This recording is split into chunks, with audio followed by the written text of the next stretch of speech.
we fully were attached together. Yeah.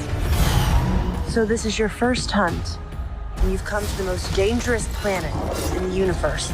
The trailer shows Elle strapped to the back of Demetrius. How did that work on set? Wow. It was practical. It was real. It was very real. Yes. What I love about like the Predator franchise is that things are practical. Like it was Demetrius, he's there, he's in the suit, it's tangible. Like we get to act, not to just like a tennis ball. Like also we shot in New Zealand, so there were sets that were built, but a lot of the times when you're seeing the outside sets, it's all on these landscapes and in these beautiful locations, and that's all real. And then we're on wires in those locations, attached to trees, on top of mountains, attached to each other, flying through the air. Demetrius is holding all of my weight pretty much.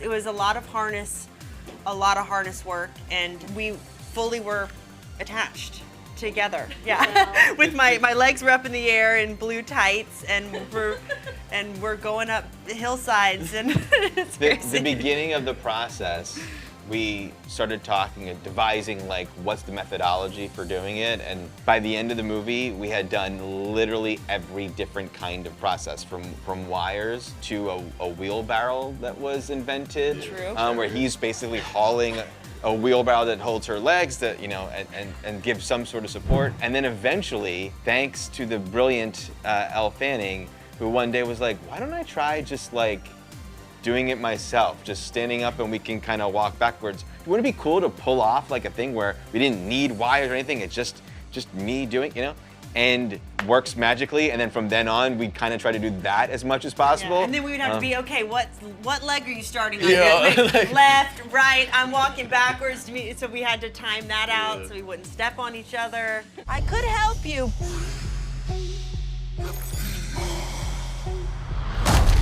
Well, good luck with your journey. What helps you get into or understand those non-human characters for each of you?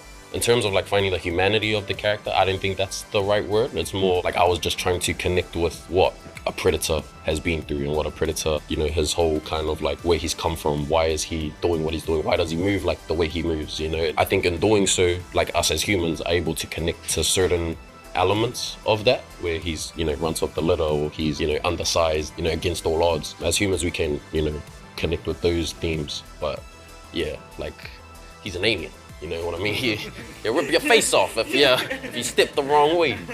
You're after a creature that can't be killed. I think what drew me to the script and the story in the first place, obviously it was Dan and what he's done with this franchise, and I loved Prey and was a huge fan, and reading the script, it has such a humanity to it, although it's about a creature and a robot. So feeling emotion and heart in a Predator film is not something that you think usually. I mean, Prey definitely did have that, but there were humans involved. But I think with my character, with this synth, because she is broken, she has a different personality than other synths that we've seen on screen. And it was just working with Dan to try to figure out how to bring that humanity to these two non-human creatures.